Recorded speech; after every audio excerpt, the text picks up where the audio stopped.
This break is brought to you by Netflix. Head on over to netflix.com/GameBreakerTV and sign up for your free 30-day trial today. MMOs are dead. Shh, don't tell anybody here on Gamebreaker TV that.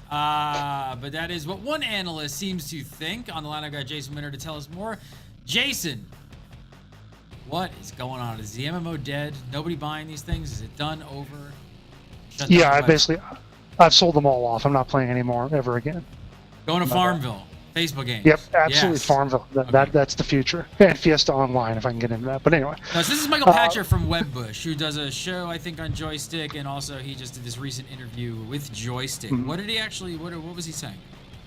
Well, he said, yeah, just like that. He said, no, nobody is buying MMOs today. But I think he was referring more to not as much about individuals not paying for or not buying MMOs, but more about companies not buying them, whether buying into them figuratively or spending their money literally. And he said this in reference to 38 Studios, the issues it's having, and maybe looking for funding or even a buyer for Copernicus.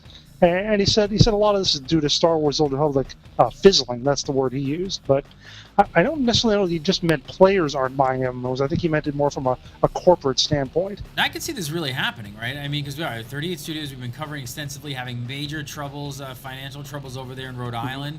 We're hearing layoffs from the Star Wars: The Old Republic group, and they were supposed to be the ones that Star Wars was the one that was going to not be the wow killer, but really do well. And I think they're still doing well, but we're not seeing we're seeing some bad signs, some cracks possibly.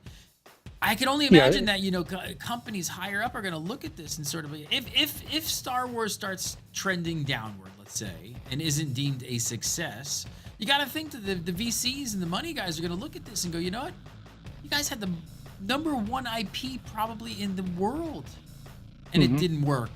I put my money over there. $300 million to spend on it. It's like, yeah, exactly. How too big to fail, basically. Yeah, I'm not going to put my money on that bet. I mean, I could see this. Do you think I see this as being true? I could see companies not wanting to buy MMO assets or start new MMOs. Well, I think it's a little bit true, and again, the flaws and so on of Old Republic are probably going to play a part in it just because it's so high profile. But we talked a little bit the other day about Mike O'Brien from ArenaNet saying that companies need to take more risks, that being safe isn't so safe anymore, and that's kind of what Old Republic did. And that's probably going to lead to less funding because people they don't want to do something that's not safe, not in this economy or as they perceive as safe, and it'll probably lead to fewer total MMOs being created or developed. But I like to think that means more good MMOs will be made. That companies will spend more wisely rather than just spend more. I agree, and I think what partially adds to this sort of analysis of the market right now, and what Michael's talking about is I sort of feel like the business model of MMOs changed while everybody was sleeping or hard at work, however you look at it. Companies like the guys at SWTOR were busy working, and things like League of Legends crept up and all of a sudden blew the doors off of everything, and these guys haven't adapted. So it's probably harder with these larger companies to kind of pivot really quickly and change.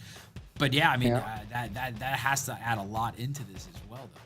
Yeah, I mean, you look at the free-to-play explosion that really kind of happened in those years while SWTOR was being developed. And obviously you had all sorts of, started around, I think 08 was when DDO went free-to-play. I mean, it was 09. And that was sort of the first Western MMO to go free-to-play. Since then, a lot of them have been doing that. A lot of them have been launching that way. And that is not necessarily, the single thing that distinguishes those games from Old Republic, but certainly having that lower barrier to entry and the things that go into that were something that, like you said, they couldn't adjust to that. If that does change the paradigm, how MMOs are, it's the sort of thing that, again, it's in development for 3, 4, 5 years, just can't shift up. And that's something I think is a big question here. Are MMOs dead? I say no, but I say possibly the business model of MMOs being dead. Yes, they need to change. They need to adapt, just like the music industry did. And we're kind of at that cusp right now. Like you said, you brought up Guild Wars 2. Perfect example. We talked a lot about this on Guildcast, the Guild Wars 2 show, where post Guild Wars releasing, which if you're not familiar with, they're going to launch with buy the box for the $60 and never pay a subscription fee for it. After that happens, and if they deliver on everything and it's a AAA MMO and everybody loves this game, gamers are going to look at all the other MMOs in the landscape and go like, why am I paying $15 a month for this? I don't pay for $15 a month for Guild Wars 2, and it's just as good or better. So, yeah, I don't know if the MMO is dead. I say the business model is dead. In this interview, he talks a lot about Star Wars: The Old Republic. He talks about them a lot, how they could turn off investors. I gotta wonder though, like, is this a bad thing for the MMO industry, or could this actually breathe like new life and some new innovation to it? Yeah, I mean, you look at the immense amount of money that went into Old Republic and how it doesn't seem to be faring very well. I think it doesn't mean that the MMOs are dead, or even not necessarily that the business model is going to completely change. That might not be the case, but I think we're not going to see another, $300 million game like we thought it was. But I think a lot of people are judging the success or failure, letting the entire success or failure of the MMO industry rest on SWTOR's performance. A while back, John Smedley of Sony Online talked about it being the last subscription game, but there are still some games coming out with subscription fees, so I think you could still make an MMO a decent one for the low price of $40-50 million or whatever. But I just think you'll see fewer. I think I'd rather see fewer high quality games than a bunch of mediocre ones. I completely agree with you, sir. Well, we'll keep up on this for all your video game news. Keep it locked and dialed in right here on GameBreaker.tv, and we will see you next time.